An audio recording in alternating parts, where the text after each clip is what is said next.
अस्सलाम वालेकुम दोस्तों, बिस्मिल्लाहिर्रहमानिर्रहीम। शु अल्लाह के नाम से जो बड़ा मेहरबान और रहम वाला है। सिर्फ 5 मिनट का मदरसा कुरान व हदीस की रोशनी में इस्लामी तारीख़ रबीउल अव्वल। हज़रत हलीमा सादिया रज़ी अल्लाह अन्हु के घर में बरकतें। अरब में सख्त कहत पड़ा हुआ था। कबीला बनु साद की औरतें बच्चों की परवरिश के लिए मक्का मुकर्रमा आई हुई थीं। उन्हीं में से हलीमा सादिया रज़ी अल्लाह अन्हु भी अपने शौहर हारिस बिन अब्दुल उज्जा के साथ अब दुबली पतली सवारी पर आई थी। तकरीबन सारी औरतें मक्का के मालदार घरानों के बच्चे ले चुकी थी। सिर्फ हज़रत हलीमा ही की कोई बच्चा नहीं मिला था। उनको मालूम हुआ कि अब्दुल मुत्तलिब का पोता मोहम्मद बिन अब्दुल्ला अभी मौजूद है मगर यतीम है, और सारी औरतों ने उनकी यतीमी को देखकर छोड़ दिया कि जब उनके वालिद ही ज़िंदा नहीं तो भरपूर उजरत मिलने की उम्मीद भी नहीं है। हज़रत हलीमा हैरान थी, खाली हाथ वापस होने की हिम्मत नहीं थी और उधर उनकी यतीमी का ख्याल था। बिल आखिरी उन्होंने शौहर से मशवरा करने के बाद आपको परवरिश के लिए कबूल कर लिया। उसी वक्त से उनकी आंखें आपकी वजह से बेपनाह बरकतों का मुशाहदा करने लगी। वह कमज़ोर सवारी जो आते वक़्त बार बार काफ़िले से पीछे रह जाती थी, अब सब आगे इतनी तेज़ रफ्तारी से चल रही थी कि काफ़िले वालों को कहना पड़ता कि हलीमा ज़रा आहिस्ता चलो, और घर पहुंचकर भी बरकतों का मुशाहदा होने लगे कि बकरी का थन फाके की वजह से खुश्क हो गया था, वह दूध से भर गया। चुनांचे उन्होंने और उनके शौहर ने पेट भर कर पिया। उसके बाद हज़रत हलीमा रोज़ाना आपकी वजह इसी बरकतों को देखती रहती थी।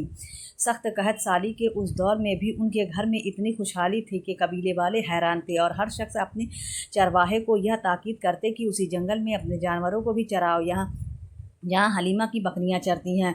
हुज़ूर सल्लल्लाहु अलैहि वसल्लम का मौजज़ा हज़रत अली अलैहिस्सलाम के दर्द का अच्छा होना। हज़रत अली अलैहिस्सलाम कहते हैं, एक मरतबा मुझे सख्त दर्द लाहक हुआ कि मैं मौत को याद करने लगा। आप सल्लल्लाहु अलैहि वसल्लम की खिदमत अक़दम में हाजिर हुए। आप सल्लल्लाहु अलैहि वसल्लम ने फरमाया, ऐ अल्लाह इसे शिफा अता फरमा। हज़रत अली कहते हैं, मैं उसी वक्त अच्छा हो गया, फिर आज तक वह दर्द मुझे नहीं हुआ। एक फ़र्ज़ के बारे में माँ के साथ हुस्न सलूक करना। एक आदमी ने रसूलुल्लाह सल्लल्लाहु अलैहि वसल्लम की खिदमत में आकर अर्ज़ किया, ऐ अल्लाह के रसूल, मेरे हुस्न सलूक का ज़्यादा हकदार कौन है? फरमाया, तेरी माँ। फिर अर्ज़ किया कि उसके बाद कौन? फरमाया, तेरी माँ। फिर अर्ज़ किया कि उसके बाद कौन? फरमाया, तेरी माँ। फिर अर्ज़ किया कि उसके बाद कौन? फरमाया, तेरा बाप। एक सुन्नत के बारे में, कब्र में नूर की दुआ। जो शख्स यह चाहे कि उसकी कब्र में नूर हो तो यह दुआ पढ़े, अल्लाहुम्मा जअल नूरन फ़ी कब्री। तर्जमा, ऐ अल्लाह मेरी कब्र में नूर पैदा फरमा।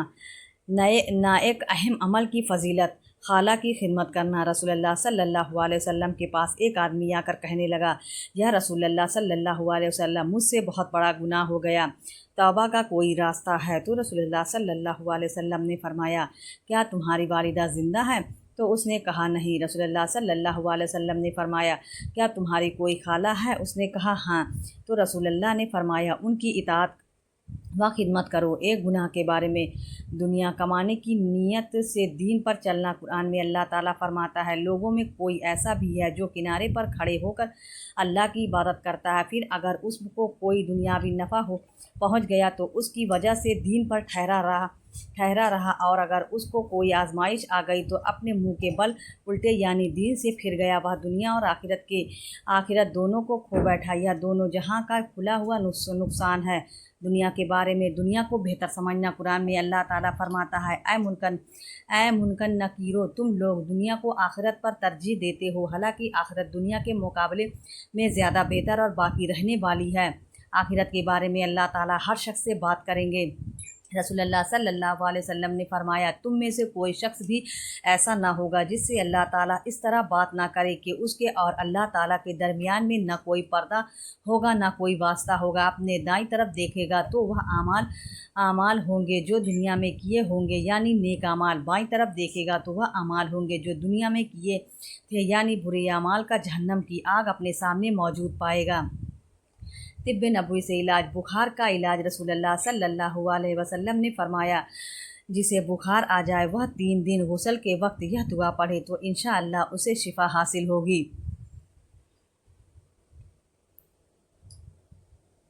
बिस्मिल्लाहि अल्लाहुम्मा इन्नमख्तसलतु रजाअ शिफाएका व तस्दीका नबीका मोहम्मद सल्लल्लाहु अलैहि वसल्लम।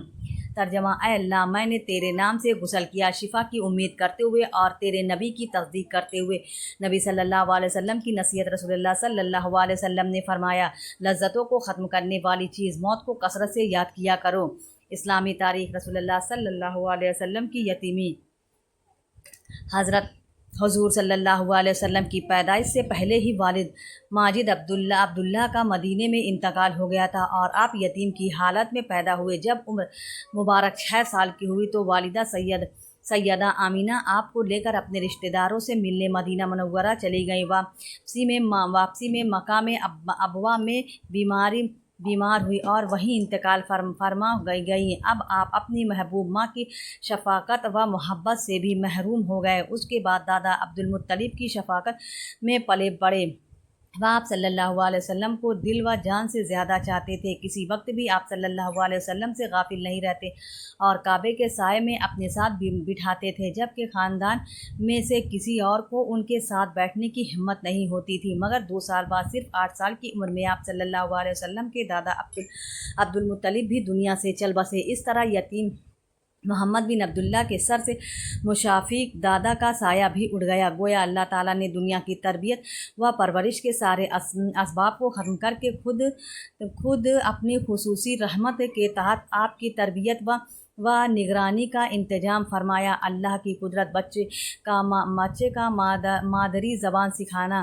اللہ تعالیٰ نے ہر پیدا ہونے والے بچوں کو اپنی ماں کو پہچاننے اور دودھ پینے کی صلاحیت سے نوازا۔ ہر بچہ پیدائش ہی سے اپنے ماں باپ کی نقل و حرکت دیکھتا رہتا ہے۔ کچھ دن بعد وہ ان کے اشارے اور آواز کو بھی سمجھنے لگتا ہے۔ پھر جب وہ بولنے کے قابل ہوتا ہے تو آہستہ آہستہ مادری زبان بھی سیکھ لیتا ہے۔ آخر اس چھوٹے سے بچے کو بغیر کسی تعلیم کے ماں باپ کی پہچان کس نے کرائی؟ مادری زبان سیکھنے اور بولنے کی قوت کس نے عطا فرمائی؟ بے شک اللہ ہی اپنی قدرت سے بچوں کو سب کچھ سکھاتا ہے۔ ایک فرض کے بارے میں نیکیوں کا حکم کرنا اور برائیوں سے روکنا۔ رسول اللہ صلی اللہ علیہ وسلم نے فرمایا، قسم ہے اس ذات کی جس کے قبضے میں میری جان ہے، تم پر ضروری اور لازم ہے کہ بھلائیوں کا حکم کرو اور برائیوں سے روکو، ورنہ قریب ہے کہ اللہ تعالیٰ گناہگاروں کے ساتھ تم سب پر اپنا عذاب بھیج دے۔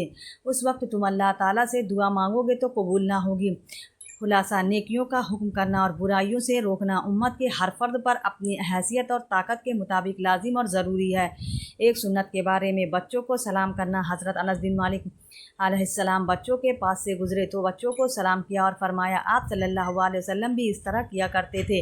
بچوں کو سلام کرنا آپ کی سنت ہے تاکہ بچپن سے ہی ایک دوسرے کو سلام کرنے کی عادت بنے۔ ایک اہم عمل کی فضیلت، بیمار کی عیادت کرنا۔ رسول اللہ صلی اللہ علیہ وسلم نے فرمایا، جس نے بیمار کی عیادت کی یا اپنے کسی بھائی کی صرف اللہ کے واسطے زیارت کی تو ایک پکارنے والا پکارتا ہے کہ تو بھی پاکیزہ ہے، تیرا چلنا بھی پاکیزہ ہے اور تو نے جنت میں اپنا ایک مقام بنا لیا۔ ایک گناہ کے بارے میں گمشدہ چیز کا اعلان مسجد میں کرنا۔ رسول اللہ صلی اللہ علیہ وسلم نے فرمایا، جس شخص کو مسجد میں گمشدہ چیز کا اعلان کرتے دیکھو تو اس کے جواب میں یہ کہہ دینا چاہیے کہ اللہ تعالیٰ تیری چیز کو واپس نہ کرے، کیونکہ یہ مسجد اس اعلان کے لیے تعمیر نہیں کی گئی ہے۔ دنیا کے بارے میں آخرت کے ارادے پر دنیا ملنا۔ رسول اللہ صلی اللہ علیہ وسلم نے فرمایا، اللہ تعالیٰ دنیا آخرت کے ارادے پر دیتا ہے اور دنیا کے ارادے پر آخرت دینے سے انکار کرتا ہے۔ آخرت کے بارے میں قیامت کے دن کسی کو مخالفت کا اختیار نہ ہونا۔ قرآن میں اللہ تعالیٰ فرماتا ہے، قیامت کے دن سب لوگ بغیر کسی قاضی اور مخالفت کے ایک پکارنے والے فرشتے کے پیچھے چلیں گے اور تمام آوازیں رحمان کے سامنے پست ہو جائیں گی۔ پاؤں کی آہٹ کے سوا اس روز تم کچھ نہ سنو گے۔ طب نبوی سے علاج، سورہ فاتحہ سے علاج۔ رسول اللہ صلی اللہ علیہ وسلم نے فرمایا، سورہ فاتحہ ہر مرض کی دوا ہے۔ فائدہ: علامہ ابن قیوم فرماتے ہیں، اگر جسم میں کہیں درد ہو تو درد کی جگہ ہاتھ رکھ کر 7 مرتبہ سورہ فاتحہ پڑھو، انشاءاللہ آرام ملے گا۔ قرآن کی نصیحت۔ قرآن میں اللہ تعالیٰ فرماتا ہے، اے ایمان والو، تم سب پوری طرح اسلام میں داخل ہو جاؤ اور شیطان کے پیچھے مت چلو، یقیناً وہ تمہارا کھلا ہوا دشمن ہے۔ پیارے اسلامی بھائیوں، اگر آپ کو ویڈیو پسند آئے تو ویڈیو کو لائک ضرور کریں اور ہمارے چینل کو بھی سبسکرائب کر لیں۔ ملتے ہیں اگلی ویڈیو میں، تب تک کے لیے اللہ حافظ۔